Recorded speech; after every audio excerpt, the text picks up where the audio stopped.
मी पूजाताई पुन्हा एकदा एक नवीन गोष्ट घेऊन आली आहे. एका हत्तीच्या पिल्लाला मोठं करण्यासाठी काय उपाय केला हे ऐकूया आजच्या या गमतीदार गोष्टीतून.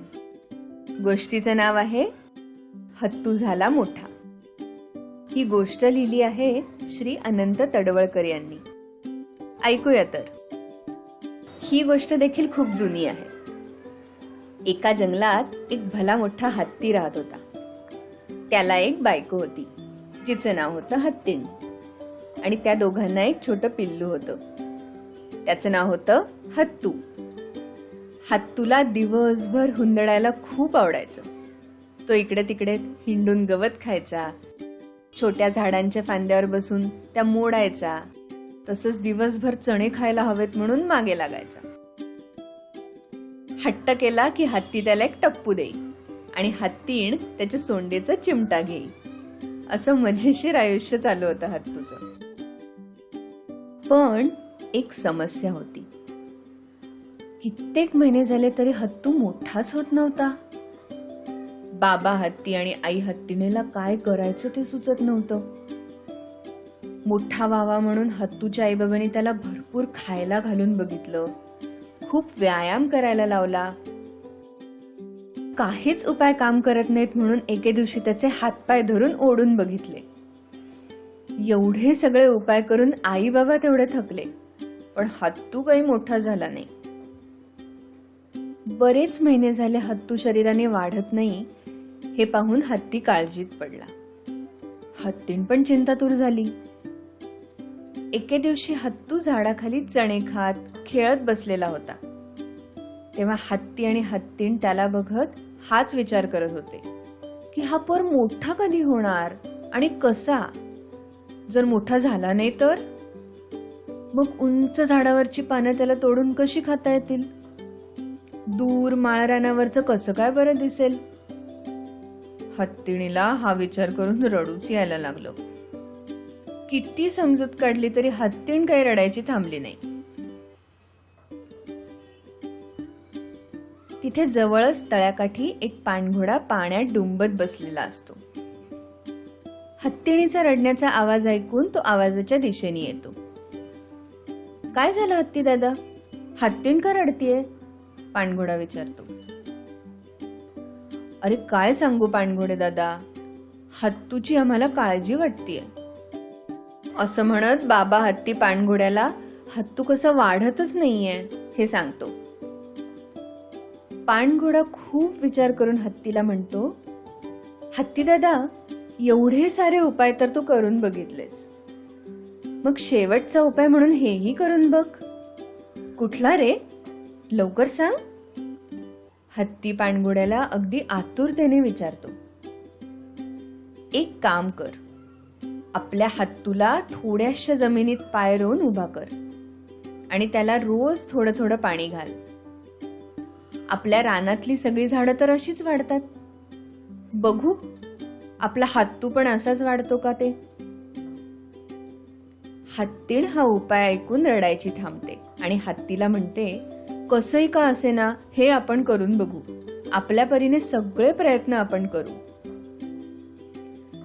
लगेच दुसऱ्या दिवशी सकाळी गवारेडा आणि त्या पाणघोड्याच्या मदतीने हत्ती तळ्याच्या शेजारी एक मोठा खड्डा खणतो.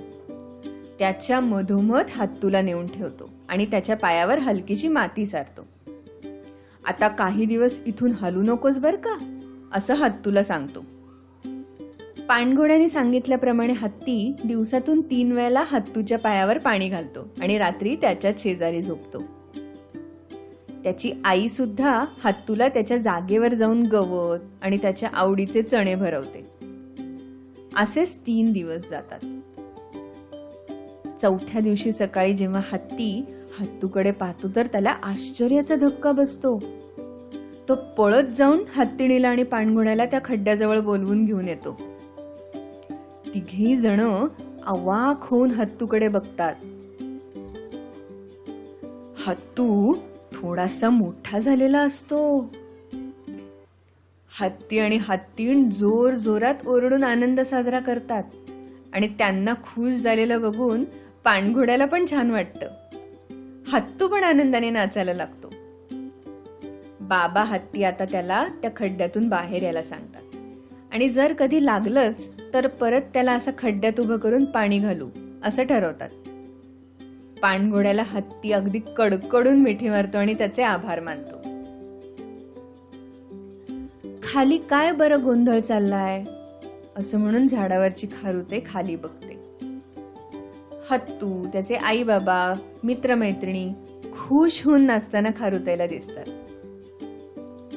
चला, हत्तूचा एक मोठा प्रश्न सुटला याचा तिला पण आनंद होतो. पण तिला झाडावरून एक वेगळीच गोष्ट दिसते. ती जरा जवळून बघावी म्हणून ती झरकन झाडावरून खाली येऊन हत्तूच्या मागे उभी राहते. खारुताई येऊन काय बरं निरखून बघतीये हे पाहण्यासाठी जमलेले सगळेच हत्तूच्या मागे जाऊन उभे राहतात.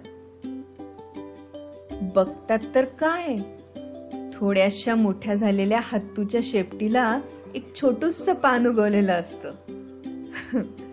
ते पाहून सगळे खदा खदा हसू लागतात आणि ही झालेली गंमत बघून स्वतः हत्तूलाही खुदकन हसू येतं.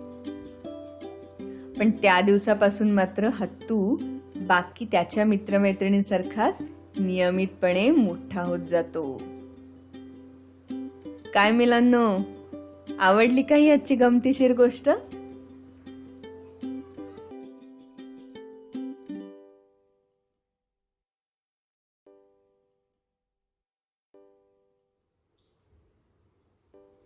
नमस्कार मुलांनो, कसे आहात सगळे? मुलांनो, छोट्यांच्या गोष्टींची 3 पुस्तकं, शूर बछडे, गोलू गुंडू आणि डंबू हत्ती आणि सिंहाशी मैत्री, ही तुम्हाला खूप आवडतायत आणि तुमचे आई बाबा सुद्धा व्हॉइस मेसेजेस करून, ईमेल करून आम्हाला आवर्जून सांगतायत. यासाठी खास आज मी तुमचे आभार मानायला इथे आली. गोष्टी अशाच वाचत राहा, ऐकत राहा. आणि हो, तुमच्यापैकी कोणी अजूनही ही पुस्तकं घेतली नसतील तर खाली डिस्क्रिप्शनमध्ये दिलेल्या लिंकवर जाऊन आजच आपल्या प्रती ऑर्डर करा आणि वाचनाचा आनंद घ्या. अच्छा,